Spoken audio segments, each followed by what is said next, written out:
Alors bonjour à tous, je m'appelle Alex et donc je suis un des pasteurs de cette église. Et je ne veux pas vous faire peur, mais on est tous en situation très délicate ce matin. Très délicate. Et je vais vous expliquer pourquoi.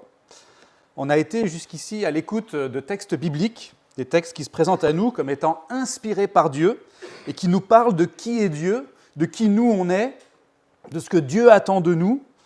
Bref, qui nous parlent du sens même de la vie et qui nous aident à comprendre l'univers.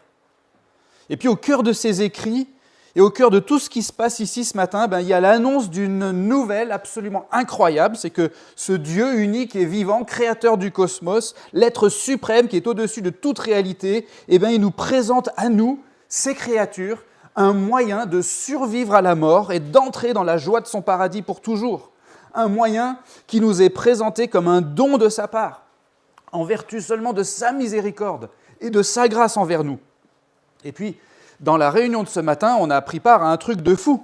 Une assemblée de gens ici présentes qui collectivement font profession de foi chrétienne. Ils ont uni leur voix dans des chants, ils ont uni leur cœur dans la prière, ils ont présenté un culte d'adoration à ce grand Dieu unique et vivant. Et d'après la Bible, un temple spirituel a été constitué ici ce matin et des sacrifices spirituels ont été offerts à Dieu et ont été rendus agréables à Dieu par son propre Fils Jésus-Christ et par l'action spéciale de son Saint-Esprit. Et nous tous ici ce matin, on a été participants de ces choses. On a goûté à quelque chose de fou. Et ça nous met dans une situation ultra délicate en fait. Parce qu'on a reçu ce matin une sorte de patate chaude. Et elle est si chaude que ça engage notre vie tout entière selon ce qu'on va en faire maintenant. Je veux juste que vous mesuriez ça avant qu'on lise ensemble le texte qui va nous intéresser ce matin, parce que justement, c'est un texte qui va nous dire quelles sont les bonnes conséquences qu'on devrait tirer de cette expérience inouïe qu'on a faite ce matin et qu'on fait en fait chaque dimanche ici et qu'on fait plus largement en prenant part à la vie d'une église chrétienne. Et le message de ce texte qu'on va lire, il est tout simplement le suivant. On serait fou de ne pas prendre avec le plus grand sérieux tout ce qu'on reçoit à travers notre participation à la vie de l'Église. On serait fou parce que jamais on sera de nouveau dans une situation aussi privilégiée et jamais une meilleure opportunité nous sera présentée que celle qui est mise juste là sous nos yeux, à portée de main dans l'Église de Jésus-Christ. Lisons le texte, on est dans la suite de notre étude d'un livre de la Bible qui s'appelle la Lettre aux Hébreux, qui se trouve dans le Nouveau Testament, la partie plus récente de la Bible, en tout cas la moins ancienne de la Bible, qui a été écrite après la naissance de Jésus. Et on est au chapitre 6, et la dernière fois on s'était arrêté au verset 3, donc on va continuer à partir du verset 4, et on lira jusqu'à la fin du chapitre 6. Hébreux chapitre 6, versets 4 à 20. Quant à ceux qui ont été une fois éclairés, qui ont goûté le don céleste et sont devenus participants à l'Esprit Saint, qui ont goûté la bonne parole de Dieu et les puissances du siècle à venir, et qui sont tombés, il est impossible de les ramener à une nouvelle repentance, car ils crucifient de nouveau pour leur part le Fils de Dieu et le déshonorent publiquement. En effet, lorsqu'une terre abreuvée de pluie fréquente produit des plantes utiles à ceux pour qui elle est cultivée, elle a part à la bénédiction de Dieu. Mais si elle produit des épines et des chardons, elle est réprouvée, près d'être maudite et finit par être brûlée. Quoique nous parlions ainsi, bien-aimés, nous sommes convaincus que vous êtes dans des conditions meilleures et favorables au salut. Car Dieu n'est pas injuste pour oublier votre action ni l'amour que vous avez montré pour son nom, par les services que vous avez rendus et que vous rendez encore aux saints.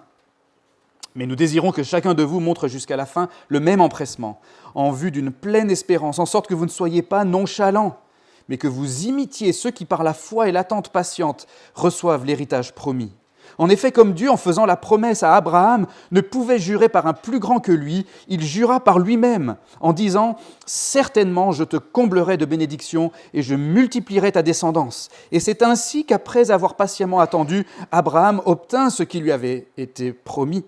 car les hommes jurent par ce qui est plus grand qu'eux, et le serment, en confirmant leur parole, met un terme à toute contestation. En ce sens, Dieu voulant donner aux héritiers de la promesse une preuve supplémentaire du caractère immuable de sa décision, intervint par un serment, afin que par deux actes immuables, dans lesquels il est impossible que Dieu mente, nous ayons un puissant encouragement, nous, dont le seul refuge a été de saisir l'espérance qui nous était proposée. Cette espérance, nous l'avons comme une ancre solide et ferme pour notre âme. Elle pénètre au-delà du voile, là où Jésus est entré pour nous, comme un précurseur, devenu souverain sacrificateur pour l'éternité, selon l'ordre de Melchizedek. Prions avant d'aller plus loin. Ouais, Seigneur, merci beaucoup pour la chance qu'on a ce matin d'être ici, de pouvoir chanter, prier, mais aussi lire ce texte, lire ta parole et nous laisser instruire par elle. Seigneur, on te prie, s'il te plaît, de nous aider à comprendre. S'il te plaît, Seigneur, par ton Saint-Esprit, ouvre notre intelligence, ouvre notre cœur. Rends-nous dociles à l'écoute de ta voix, Seigneur. On a besoin de ton aide pour cela, particulièrement dans les minutes qui vont suivre. Amen. Le texte qu'on vient de lire, c'est un des principaux passages du Nouveau Testament qui nous aide à comprendre ce que c'est que l'apostasie. Et juste une petite définition, l'apostasie, c'est tout simplement le fait de renier la foi alors qu'on professait la foi. Si vous avez quelques années d'expérience de la vie chrétienne, vous avez sûrement déjà observé des gens qui se disaient chrétiens pendant un temps, qui étaient peut-être même pendant un temps très engagés dans la vie de leur Église. Et puis à un moment donné, ces gens ont fini par tout quitter, par tout laisser tomber. Et on a l'impression que ces gens, on a l'impression qu'ils avaient la foi pendant un temps et puis qu'ensuite ils semblent avoir perdu la foi. Et c'est ça en gros qu'on appelle l'apostasie, c'est rien de plus compliqué que ça. Et donc notre passage peut nous aider à comprendre comment ça peut arriver, mais surtout, le but est de nous montrer comment on peut éviter que ça n'arrive. Et pour ça, ce passage nous parle de trois choses successivement. D'abord, un grand danger, puis des signes rassurants, et enfin une garantie certaine. Un grave danger, des signes rassurants et une garantie certaine. Alors ne vous endormez pas tout de suite pendant ce message, parce qu'il y a vraiment une bonne nouvelle dans ma prédication, mais elle arrive à la fin. Donc si vous vous endormez, vous risquez de la louper. Premièrement, donc, un grave danger. Un grave danger. La première chose qu'on doit retenir de ce passage, c'est que c'est hyper grave de prendre part à la vie de la communauté des croyants, mais en même temps de ne jamais avoir un cœur qui se tourne vers Dieu. De prendre part à la vie de la communauté des croyants, mais de ne jamais avoir un cœur qui se tourne vers Dieu. C'est hyper grave. Les premiers versets de notre passage, les versets 4 à 8, figurent en fait parmi les passages les plus troublants de la Bible, surtout du Nouveau Testament, de cette partie de la Bible écrite après l'époque de Jésus. Et je ne vais pas rentrer dans tous les détails, mais si ces quelques versets, en les écoutant ou en les lisant, si ces quelques versets vous ont secoué, s'ils vous inquiètent, s'ils vous angoissent un petit peu ces quelques versets, en fait c'est plutôt normal. C'est le but en fait. L'auteur, il veut qu'on prenne la mesure de deux choses. Premièrement, à quel point c'est significatif de prendre part à la vie d'une église chrétienne. Et deuxièmement, à quel point c'est grave de se détourner de la foi quand on a été dans cette situation. Notez la force du langage employé pour décrire l'expérience qu'on fait quand on prend part à la vie d'une église, une église où on professe la foi au vrai Dieu, une église où on affirme l'autorité infaillible de la Bible comme parole de Dieu, une église où on enseigne l'évangile et où on administre les sacrements selon l'ordre de Jésus-Christ. Eh bien, l'auteur dit que dans ce cas, quand on prend part à la vie d'une église comme ça, eh bien, il dit qu'on a été éclairé. Il dit qu'on a goûté le don céleste. Il dit qu'on a goûté la bonne parole de Dieu et même les puissances du siècle à venir. Et même il dit qu'on est devenu participant à l'Esprit Saint. L'auteur décrit ici une relation qu'on pourrait qualifier d'au moins formelle avec l'Église de Jésus-Christ. C'est-à-dire, comme je l'ai dit, c'est le fait de prendre part à la vie de l'Église, comme c'est le cas ce matin pour chacun de vous avec l'Église Lyon-Gerland. L'auteur ici, dans ces quelques versets, il ne parle pas de conversion, il ne parle pas de nouvelle naissance, il ne parle pas de régénération, il ne parle pas de prédestination, d'adoption, d'union spirituelle à Jésus-Christ, il ne parle pas de circoncision du cœur, il ne parle pas de justification, il ne parle pas du salut dans l'éternité, etc. Il parle du fait de prendre part, non pas à la substance du salut, la substance spirituelle du salut, mais il parle du fait de prendre part aux moyens externes de l'administration des promesses de Dieu. Ces promesses qui ont été confiées à l'Église pour que l'Église les administre au monde. Il parle tout simplement de la participation à la vie apparente de l'Église visible, l'Église telle qu'on peut la voir de nos yeux, l'Église à laquelle Dieu a confié l'administration de ses promesses. Okay? Et pour comprendre ça, il faut comprendre que dans la Bible, le peuple de Dieu, cette communauté de personnes qui est réputée être la maisonnée de Dieu, ou le peuple de Dieu, la famille de Dieu, ce peuple, il est constitué de gens dans la Bible qui ont une relation spirituelle, vivante avec Dieu, mais pas seulement. Ce peuple est aussi constitué de gens qui n'en sont pas encore là, et peut-être même de gens qui n'en arriveront jamais là. Mais tous ces gens ensemble, tous ensemble prennent part à une réalité commune. C'est la vie de cette communauté, la vie de cette institution voulue par Dieu, la vie de cette Église qui est celle de Dieu. Et donc votre présence ici ce matin, votre participation à un culte chrétien, c'est tout sauf anodin. Si vous venez régulièrement, c'est encore moins anodin que si c'est juste la première fois que vous venez ce matin. Si vous êtes baptisé au nom du Père, du Fils et du Saint-Esprit, si vous allez dans un groupe de maison, si vous êtes même membre de l'Église, c'est encore moins anodin. Mes amis, vous vous êtes approchés de Dieu. Vous avez pris à manger et à boire sur la table dressée par Dieu pour ses invités. Ce n'est pas anodin. Et c'est très significatif de prendre part à la vie d'une Église chrétienne. Mais par conséquent, c'est aussi très grave de se détourner de ça quand on a été dans cette situation. Le langage employé par l'auteur, il est encore très fort pour parler de ceux-là qui se détournent. Il parle de ceux qui sont tombés, au verset 5, et il veut dire par là non pas des gens qui trébuchent, des gens qui chutent ponctuellement, mais il veut dire des gens littéralement qui tombent à côté, c'est-à-dire qui tombent dans le fossé, qui font naufrage, qui tombent du train qui est en marche. Dans le texte en grec, c'est un terme très précis qu'on trouve qu'ici, en fait, dans le Nouveau Testament. Ce n'est pas juste chuter de manière ordinaire, c'est tomber définitivement. Et donc, c'est des gens qui se détournent de la foi et de l'Église, qui quittent le navire. Et cela, dit-il, ils crucifient de nouveau le Fils de Dieu et le déshonorent publiquement. L'idée, c'est que ces gens-là, ils ont été, à un moment donné, informés de la mort et de la résurrection de Jésus. Ils ont même été pendant un temps observateurs, peut-être même goûteurs, si j'ose dire, de la vie, de l'Esprit de Jésus qui vit dans l'Église.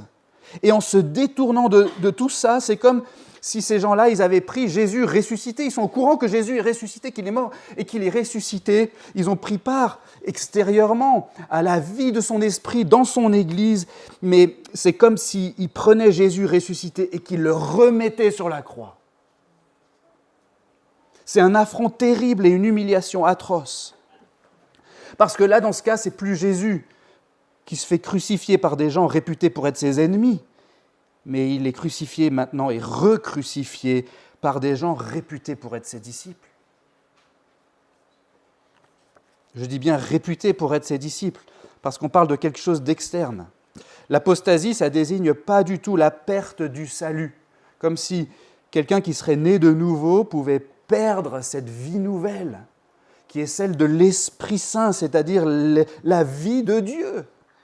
Une vie donc éternelle et indestructible parce que c'est la vie de Dieu. Donc l'apostasie, ce n'est pas perdre cette vie nouvelle, ce qui n'est pas possible, mais l'apostasie, ça désigne le fait d'avoir été dans l'Église et de se détourner de Jésus au bout d'un moment et de le faire en connaissance de cause. Mais voilà, ça existe l'apostasie. Et c'est super grave, c'est un grave danger. Et ça doit nous secouer, nous inquiéter et nous angoisser un petit peu ce matin, non pas pour qu'on vive dans la peur, mais pour qu'on vive dans la vigilance, qu'on reste éveillé, qu'on fasse attention de ne pas glisser dans l'indifférence, dans la nonchalance, qu'on fasse attention à ne pas se mettre à juste écouter d'une oreille, à considérer simplement la vie de l'Église comme un accessoire sympa, mais sans plus. Vous voyez la lucidité de l'auteur de notre passage. Il dit que la vie de l'Église, c'est comme un jardin. On plante, on cultive, on arrose, mais il se trouve que parfois, une terre bien entretenue, protégée, abreuvée de pluies fréquentes, une terre comme ça ne va produire finalement parfois que des mauvaises herbes. des mauvaises herbes. Verset 7. Je ne sais pas pourquoi, mais quand je plante des piments chez moi, j'ai beau traiter tous mes semis exactement de la même manière, dans les mêmes conditions, eh bien certains d'entre eux, à la fin, on dirait que j'ai planté des pissenlits et pas des piments. Et c'est pareil dans l'Église. Dans l'Église, il s'y passe la même chose pour tout le monde. Ce sont les mêmes messages, la même louange, les mêmes sacrements, la même convivialité, le même évangile, mais certaines terres abreuvées de ces pluies fréquentes, à la fin, ne vont produire que des pissenlits, des chardons, des ronces, des épines. Ce genre de terre-là, dit l'auteur, est réprouvée, près d'être maudite, et finit par être brûlée. Au verset 8. Voilà, ça arrive dans l'Église, parfois. Et ça n'arrive pas qu'aux autres. Ça arrive aussi à l'Église Lyon-Gerland. Et on doit s'en rendre compte. Et on doit faire attention. Vous voyez, c'est hyper grave de prendre part à la vie de la communauté des croyants, mais en même temps de ne pas avoir et de ne jamais avoir un cœur qui se tourne vers Dieu. C'est un grave danger. Mais l'auteur ne s'arrête pas là, il veut pas qu'on vive non plus dans l'hypervigilance, qu'on pourrait qualifier de paranoïa presque, ou de stress permanent, sans savoir où on va. En fait, il veut quand même qu'on ait un certain sentiment de sécurité. Et donc, deuxièmement, des signes rassurants. Des signes rassurants. La deuxième chose qu'on doit retenir de ce passage, après donc avoir pris la mesure de la gravité de notre situation en tant que participant à la vie de la famille de Dieu, la deuxième chose, c'est que Dieu nous donne quand même des indices qui peuvent nous aider à évaluer la disposition de notre cœur envers lui, envers Dieu. C'est ce qu'on voit au verset 9 à 12. Si notre cœur est bien disposé envers Dieu, ces indices vont nous encourager, nous rassurer dans la vie chrétienne. Et ces indices, ce sont nos bonnes œuvres, qui sont les fruits ordinaires de la vraie foi. Regardez ce que dit l'auteur de notre passage.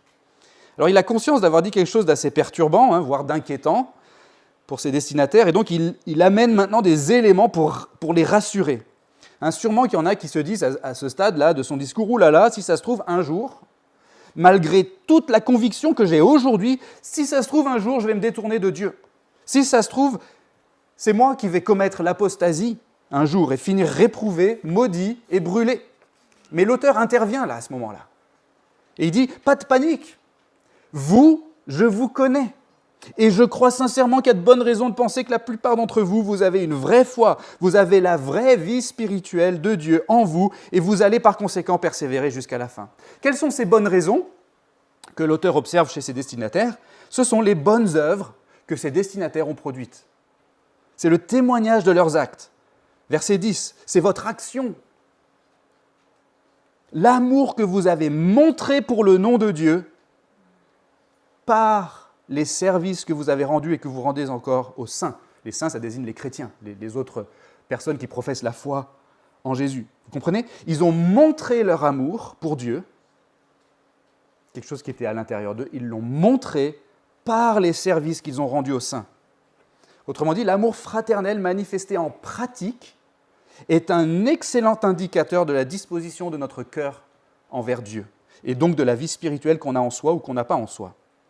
On est, voyez-vous, cette espèce de terre abreuvée de pluies fréquentes, et ce qui pousse en nous, en fonction de si c'est bien ou si c'est pas bien, ça manifeste le genre de terre qu'on est, ou le genre de plante qu'on est.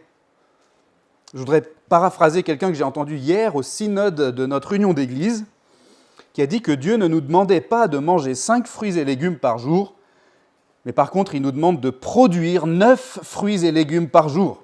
L'amour, la joie, la paix, la patience, la bonté, la bienveillance, la fidélité, la douceur et la maîtrise de soi. Il s'agit évidemment d'un passage bien connu du Nouveau Testament qui décrit le fruit de l'esprit, les fruits et légumes de l'esprit, si j'ose dire. C'est-à-dire le fruit du Saint-Esprit de Dieu qui agit avec efficacité dans la vie des personnes qui ont reçu la vie spirituelle de Dieu et qui, par conséquent, ont la vraie foi. Et ce qui est frappant, c'est que ce fruit de l'esprit concerne essentiellement des qualités relationnelles.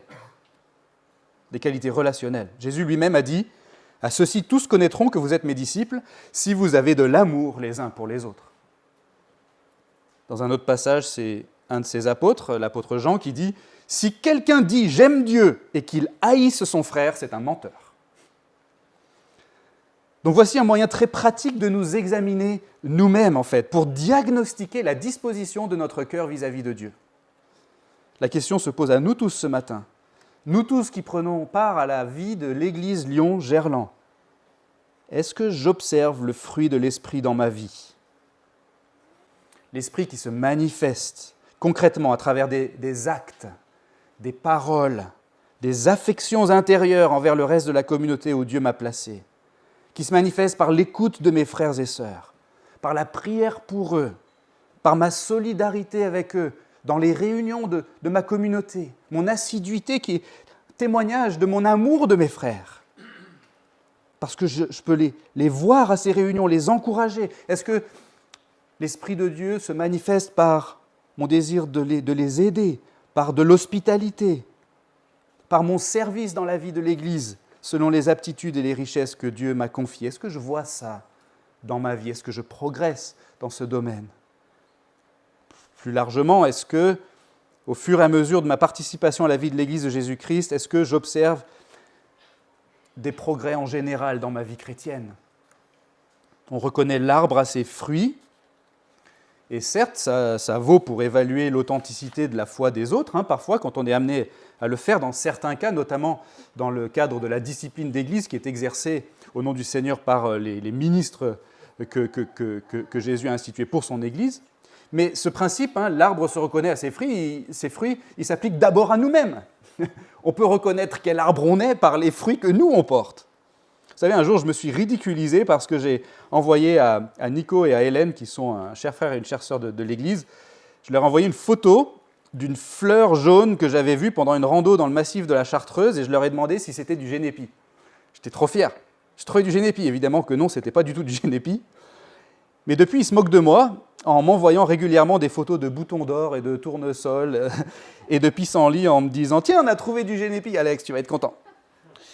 Normalement, on reconnaît l'arbre à ses fruits, normalement, on reconnaît la plante à ses fleurs, et on reconnaît aussi la foi à ses œuvres. C'est aussi ce que dit notre confession de foi, dans l'article sur les bonnes œuvres, justement, qui dit ceci. « Ces œuvres bonnes, faites par obéissance au commandement de Dieu, sont les fruits et les témoignages d'une foi vraie et vivante. Par elles, par les œuvres, les croyants manifestent leur reconnaissance, fortifient leur assurance, édifient leurs frères, embellissent la profession de l'Évangile. » Et l'article sur l'assurance du salut, qui vient un petit peu après, dit aussi que cette assurance-là, l'assurance qu'on a une vraie foi et qu'on est authentiquement attaché à Dieu par la vie spirituelle qu'il nous a donnée, eh bien cette assurance, notre confession de foi dit que c'est une certitude établie notamment sur l'évidence des grâces promises. L'évidence des grâces promises. Ça veut dire qu'on devrait tous être incités à transformer l'inquiétude du premier point de ma prédication, un grave danger, à transformer cette inquiétude en examen de soi pour voir ce qu'il y a en nous, comme on le voit dans ce deuxième point. Parce que Dieu nous donne quand même des indices qui peuvent nous aider à évaluer la disposition de notre cœur envers lui. Et l'auteur nous dit clairement quelle est son intention en secouant ses destinataires de cette manière. Il le dit au verset 11 et 12. Il veut qu'ils restent vigilants. Il leur dit, moi je vous dis ça parce que je veux que vous restiez vigilants. Il ne veut pas qu'ils glissent dans la nonchalance comme il l'appelle, et c'est ce qu'on a vu, vous vous rappelez, il y a 2 semaines. Il veut les stimuler à cet état de vigilance qu'il appelle l'empressement ou la foi et l'attente patiente. Comme nous l'a rappelé Florian la semaine dernière, c'est par ce type d'avertissement précisément que Dieu nous garde éveillés. Il nous pique un petit peu, il nous pince pour pas qu'on s'endorme. Quand on reçoit justement ces avertissements par la foi, et de cette manière, par sa grâce, Dieu nous dispose à nous appuyer sur lui et à porter constamment nos espoirs vers ce que lui-même nous présente comme garantie de notre salut. Et c'est pourquoi il y a une 3e partie à ce passage et à ce message. Troisièmement et dernièrement, une garantie certaine. Une garantie certaine. La 3e et dernière chose qu'on doit retenir de ce texte, c'est justement que Dieu nous présente tous les moyens qui nous sont nécessaires pour qu'on puisse avancer avec assurance vers le paradis. Tous les moyens qui nous sont nécessaires à nous pour qu'on puisse avancer avec assurance vers le paradis. Dieu nous a donné ces moyens. Et il y a vraiment une trajectoire didactique tout à fait délibérée chez l'auteur qui est d'alerter d'abord sur le grave danger de l'apostasie, comme on l'a vu, puis ensuite de rassurer ses destinataires en leur disant qu'ils n'en sont quand même pas là, et enfin, en troisième lieu, de leur donner ce sur quoi ils peuvent vraiment s'appuyer pour se savoir en sécurité. Alors comment avoir cet empressement, cette foi, cette attente patiente par lesquelles on va recevoir l'héritage promis? Dans notre texte, vous avez vu, l'auteur nous ramène en arrière dans le temps jusqu'à Abraham. Et ce qui est super intéressant, entre parenthèses, parce que ça montre que l'héritage que nous, on attend en tant que chrétiens, c'est le même que celui qui a été promis à Abraham, pratiquement 2000 ans avant que l'auteur n'écrive ces lignes. Autrement dit, il y a bien un seul salut que Dieu présente aux humains depuis toujours, et un seul moyen d'obtenir ce salut, c'est le moyen de la foi. Que ce soit à Abraham, à Moïse, au roi David ou à nous, Dieu a toujours présenté le salut par sa grâce, par le moyen de la foi, en vertu de l'œuvre du personnage qui devait venir et qui est venu et qu'on appelle le Messie. Et on va y revenir dans un instant, mais je veux vraiment souligner cette unité organique entre tous les croyants de toute l'histoire, dans le grand projet de grâce de Dieu qui est par conséquent unifié et cohérent. Mais je ferme la parenthèse. Mais je veux que vous y pensiez à chaque fois que vous voyez qu'un auteur du Nouveau Testament, pour parler de l'espérance des chrétiens, se réfère aux patriarches, se réfère à David, à Abraham, à Moïse, pour parler de notre espérance en tant que chrétiens. Bref. L'auteur nous ramène donc jusqu'à Abraham pour nous rappeler quelque chose de super important, c'est l'infaillibilité de la promesse de Dieu. En gros, Dieu a promis de se charger du salut des croyants et on peut être absolument sûr qu'il le fera. Et ça doit nous inciter à nous reposer de tout notre poids sur lui. Pourquoi est-ce qu'on peut en être sûr? Et si ce matin, vous n'en êtes pas sûr, écoutez bien parce que je vais vous dire, sur la base de ce passage, comment on peut être sûr de la promesse de Dieu. Pour deux raisons, nous dit l'auteur. Premièrement, parce que Dieu l'a dit. Et puisque Dieu est Dieu, il est immuable, et puisqu'il est immuable, sa parole est immuable, elle ne change pas. Et donc on peut dire que parmi les choses que notre Dieu omnipotent ne peut pas faire, il y a des choses que Dieu ne peut pas faire, eh bien, mentir c'en est une. Dieu ne peut pas mentir parce que ce serait en contradiction avec sa nature, et donc ce serait une absurdité. Et ça, ce serait déjà suffisant pour qu'on ait des garanties. Si Dieu dit un truc, on sait que ça va arriver, parce qu'il ne change pas. Mais parce qu'on est un petit peu lent à comprendre et lent à croire, et parce que notre cœur, il n'y a plus de son, et parce que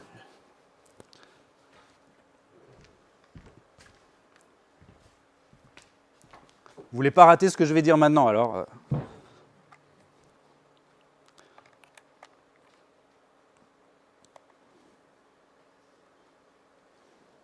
test.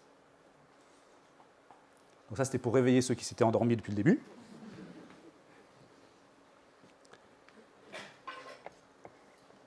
Parce que notre cœur indocile a du mal à faire confiance à Dieu et à faire confiance à sa parole, eh bien Dieu a ajouté une deuxième chose. Pour nous, il a ajouté un serment. Il n'a pas seulement promis quelque chose, mais il a ajouté à sa promesse un serment. Mais un serment n'a de valeur de persuasion que si on engage quelque chose de plus important que l'objet de la promesse, vous suivez, ou de plus important que celui qui fait la promesse. Par exemple, si je promets de vous donner ma voiture à la fin du mois, vous pourriez douter que je vais le faire. Alors je vous dis, voilà, je mets 20 € sur la table. Si je ne te donne pas ma voiture, tu peux garder les 20 €. Ça n'aurait pas beaucoup de valeur, vous comprenez. De la même façon, je pourrais vous dire, écoute, je te jure que je vais te donner ma voiture et je te le jure sur la tête du hamster de mon voisin. Ça suffirait peut-être pas non plus pour vous convaincre. Mais si je vous disais, je promets de te donner ma voiture et je mets ma maison sur la table pour te le garantir. Ou bien, je jure de te donner ma voiture. et je te le jure sur ma tête, à moi. Ce serait un peu plus convaincant. Dans notre passage, l'auteur nous dit que Dieu a fait le serment ultime, parce qu'il a juré par lui-même, au verset 13. Il a juré par lui-même. Il faut bien comprendre ce que ça veut dire. Ça veut dire qu'il n'y a rien de plus fiable, il n'y a rien de plus digne de confiance, de plus certain dans tout l'univers, dans toute votre existence, dans tout ce que vous pourriez jamais entendre ou lire ou voir ou découvrir tout au long de votre vie. Il n'y a rien de plus sûr, il n'y a rien de plus solide, il n'y a rien de mieux garanti que la promesse de grâce de Dieu. Dieu n'a pas juré par lui-même que le soleil se lèverait demain. Donc c'est moins sûr que le soleil se lève demain que le fait que Dieu tienne sa promesse. Cette promesse de grâce, qui est la promesse du salut, la promesse de l'héritage présentée aux humains par la grâce seule de Dieu et qu'on reçoit par le moyen de la foi seule, cette promesse, c'est ce qu'il y a de plus sûr au monde parce que Dieu s'est mis lui-même sur la table comme garantie. Il a juré sur lui-même. Il s'est engagé lui-même par serment. Et c'est la raison pour laquelle on voit dans l'histoire chaotique de la relation entre Dieu et son peuple, on voit que Dieu demeure toujours fidèle à sa promesse et à son projet. Il ne reviendra jamais en arrière. Et c'est la raison pour laquelle Dieu a supporté le coût entier du salut qu'il avait promis. Dieu s'est mis lui-même sur la table. Et il s'est mis lui-même sur la terre. Et il s'est mis lui-même sur la croix, pourrait-on dire. En jurant par lui-même, Dieu déclarait qu'il était prêt à payer le prix ultime pour réaliser le salut des croyants. Ce prix, c'était le prix de lui-même. Et il n'y a pas de prix plus grand qu'on puisse concevoir que l'offrande de Dieu. Dieu a donc pris la nature d'un homme en la personne de Jésus le Messie, et il est allé au bout de son engagement. Il a assumé sa promesse et son serment en s'offrant lui-même pour supporter la peine de nos péchés qui nous séparaient de lui. Il a payé la rançon, il a réglé la dette, il a supporté le coût du salut de tous ceux qui se confient en lui. Et la preuve historique que cette offrande de Jésus sur la croix a été efficace, c'est qu'il est ressuscité le 3e jour. Tout s'est passé exactement comme Dieu l'a voulu. Il a parfaitement tenu sa promesse, vous voyez. Et pour cette raison, nous dit l'auteur de notre passage, il n'y a qu'une seule chose à faire, en fait, pour être sûr d'être sauvé. Verset 18. Saisir l'espérance qui nous est proposée. C'est-à-dire la prendre à pleine main, la serrer contre nous, l'accueillir, la prendre à notre compte, sans réserve. C'est notre seul refuge, dit-il. Mais cette espérance est une ancre solide et ferme, verset 19. Une ancre solide et ferme. Les termes, là, ça veut dire indestructible et inamovible. Et cette ancre, c'est Jésus qui est allé la planter au-delà du voile, c'est-à-dire dans le lieu très saint, le lieu spécial de la présence de Dieu. Ce que l'auteur veut dire, c'est que Jésus, par sa mort et sa résurrection et par son ascension auprès de Dieu le Père, il est allé mettre dans le paradis l'autre bout de cette ancre qui est aujourd'hui reliée à notre âme, si on est croyant. Et c'est une ancre indestructible et inamovible. Et donc l'auteur veut qu'on réfléchisse à ça et qu'on s'appuie de tout notre poids sur la promesse de Dieu, sur son serment et sur son intervention dans notre monde par Jésus-Christ le Messie pour obtenir l'assurance de notre salut. Et c'est ça la bonne nouvelle, c'est qu'on n'est pas obligé d'avoir peur, on n'est pas obligé de vivre dans l'angoisse permanente, de savoir si on est en paix avec Dieu ou non. En fait, Dieu nous présente tous les moyens qui nous sont nécessaires pour qu'on puisse avancer avec assurance vers le paradis. Alors certes, on est dans une situation délicate ce matin, je l'ai dit en introduction.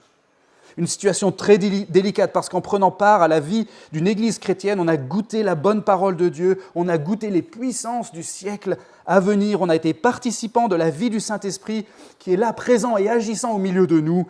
Et Dieu a projeté sa lumière sur nous et donc on a reçu une patate chaude, si chaude que ça engage notre vie tout entière selon ce qu'on va en faire maintenant.